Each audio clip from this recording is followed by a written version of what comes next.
it! Hey, what's up, guys? Here to talk to y'all about UFC 275, and I know that everybody's kind of overlooking this card because everybody's so excited about UFC 276, but I still think this event's going to have a lot of good fights to offer us. So, with no further ado, let's go ahead and get into these fights. So, I'm going to be breaking down 3 fights, one of which is going to be the main event between Glover Teixeira and Yuri Prochazka for the light heavyweight belt, and the next one's going to be Valentina Shevchenko versus Talia Santos for the women's flyweight belt, and last but not least, I'm going to be going over the rematch of the absolute banger that happened in 2020 between Joanna versus Zhang. So starting off with the main event for the light heavyweight title between Yuri Prochazka and Glover Teixeira, I am very excited about this one. I've been following Prochazka's career for a minute now, and yeah, he has come in and made a big splash in the UFC, and Glover Teixeira is the seasoned veteran. At the young age of 42 years old, he has managed to clinch the light heavyweight title for the first time from Jan Blachowicz. So this fight is very interesting for a multitude of reasons and draws a lot of attention to it. One, for a pretty obvious reason, is that the age difference. So obviously that's going to cause a lot of speculation of, is the youth going to be able to beat the experience? You know, father time gets us all, but is Glover Teixeira going to have the capability to defend this title? The other interesting aspect of this fight is that both of these guys fight so differently. You know, Yuri Prochazka, if you haven't seen him fight, he fights very sporadically, very unorthodox, very explosively. And Glover Teixeira, on the other hand, fights like a bull. Like, he just goes in, implements his game plan, and he mauls people and he makes them break. I think that's one of the biggest things that happened whenever he won his title against Jan Blachowicz, was that he did great work at getting Blachowicz worn out in the first round. And it wasn't because he just dominated him, but it was because he got him on the mat, took him down, and it wasn't doing any crazy amount of damage, but it was able to wear him out. And to the fact that in the second round, I believe Jan Blachowicz was surprised by how much of an exhausting energy it was taking for him to defend off Glover. And I believe the narrative before that fight, when Glover won his title, was that Jan Blachowicz was going to stun him with his legendary Polish power. And Jan Blachowicz is a big, burly Polish dude, which seemed like a pretty normal narrative to have. But Glover turned the MMA world on its head and was able to, like I said, wear Jan out in the first round and then land that rear naked choke in the second round. And to be honest with you, the choke wasn't anything too extreme. It wasn't on there for too long, but it was just the overwhelming force that Glover presents to his opponent. Yuri Prochazka, on the other hand, he has fought twice in the UFC, once against Dominic Reyes, which was his latest outing, and even before that, in the first round of his debut, you know, it took him a little bit to get settled in. And I'm not going to lie, when I went back and watched that fight, it was a little surprising by how rough it was going at the beginning. Not saying that it was absolutely terribly bad, but you could tell that it was taking him a little bit to get his feet wet. And then when he came out against Dominic Reyes, it was pedal to the metal, all the way down on the gas. And Dominic Reyes was able to land a few clean shots, but Yuri Prochazka, for the most part, seemed like he was in the driver's seat the entire time. And he was able to finish Dominic Reyes with that killer spinning elbow, which lived so vividly in my memory. And yeah, it just showed that Yuri Prochazka was ready to go on to the next level. The UFC actually wanted to draft Yuri over a few years ago, but he turned it down because he wanted to make sure all of his skills were well-rounded and that he was ready to take on the top contenders of the UFC in the light heavyweight division. A decision that I believe has paid off very, very well in his favor. I mean, we've seen him put on some dominant performances, and Saturday night's going to be able to tell us whether or not he is truly indeed ready to be champion of the division. So Prochazka's been able to manage to keep himself as an undefeated fighter in a multitude of different martial arts, and Glover Teixeira, although his record isn't imperfect, it does have some pretty notable wins against some pretty top tier names. So this fight is going to come down to a lot of different things, but one of the things I'm really interested to see is how experience handles the new up-and-comer. And although Glover has withstood the floods of many up-and-comers before, there's only so many storms a floodgate can take until it eventually breaks. And the main question is Yuri Prochazka going to be the storm that finally breaks?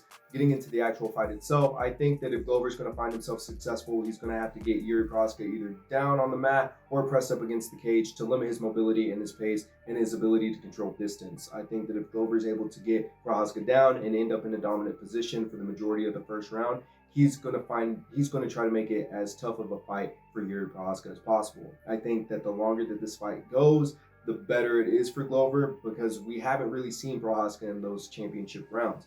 And not to say that his conditioning isn't good, but we just haven't seen it be tested.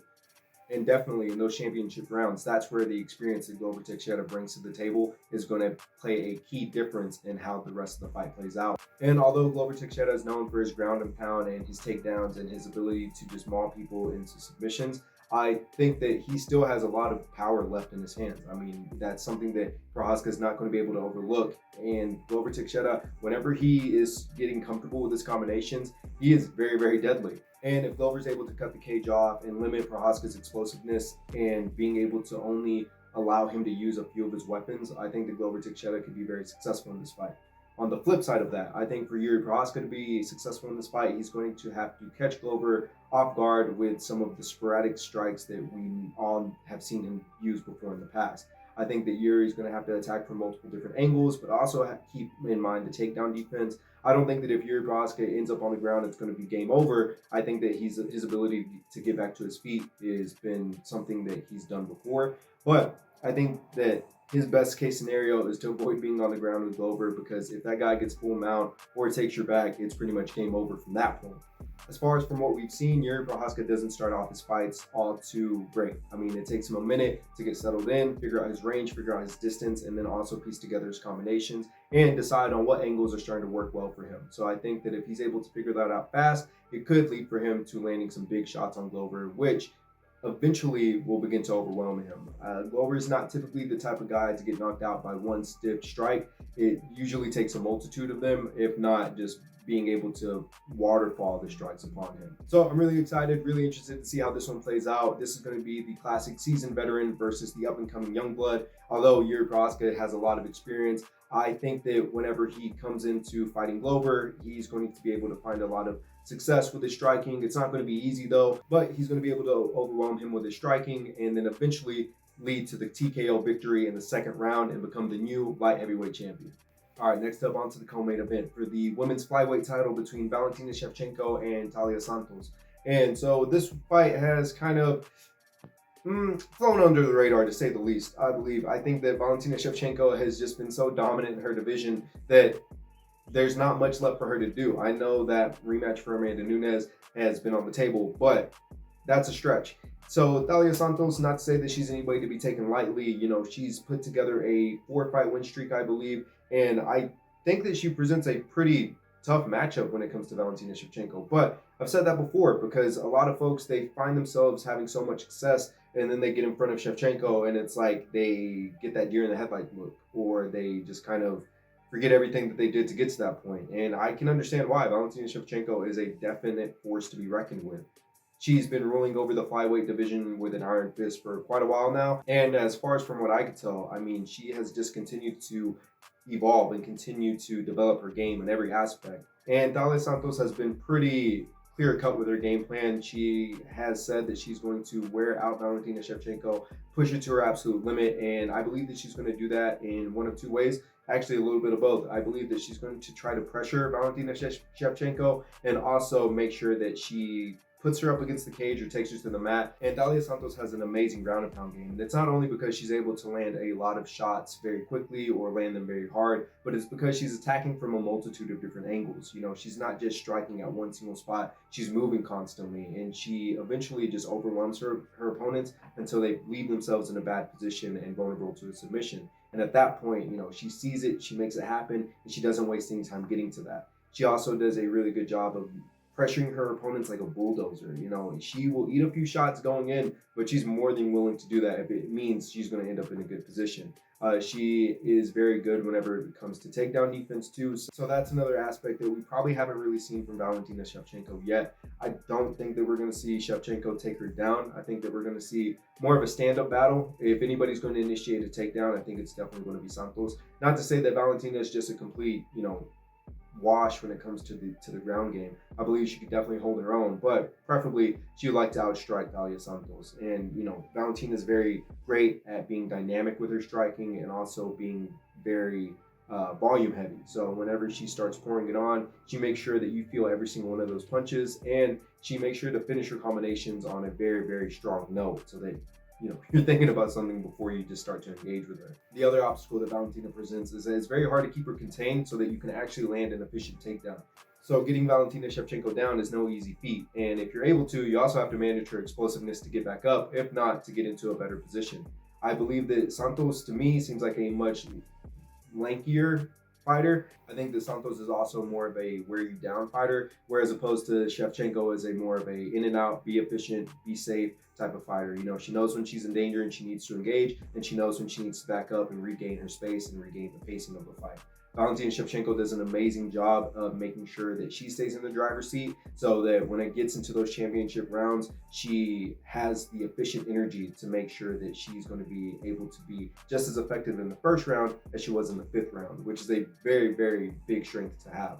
And although I don't know much about Thalia Santos, from the film that I have seen about her, it does seem like she sometimes chases finishes. And although sometimes it pays off for her, there are some times where I could see that Shevchenko could take advantage of her willingness to try to chase a finish like that. Shevchenko, on the other hand, she knows exactly when to put the pressure on to get the finish, and she also knows exactly when to time out her best shots. I think the timing that Shevchenko has is absolutely amazing. I've said that before, and also just like her efficiency. It seems like everything she does isn't sloppy. It's so nice, it's so clean, it's so almost impeccable. And with all that being said, I believe that Shevchenko is going to have another amazing performance. And although I do believe that Santos is going to try to pressure her more than Shevchenko's usual opponents, I believe that Valentina is going to be able to pull out the TKO victory in the third round and remain the women's flyweight champion. And last but not least, real quick, I want to break down this fight between Zhang Weili versus Joanna, the queen of all the nicknames. There's the Boogie Woman, Champion, Joanna,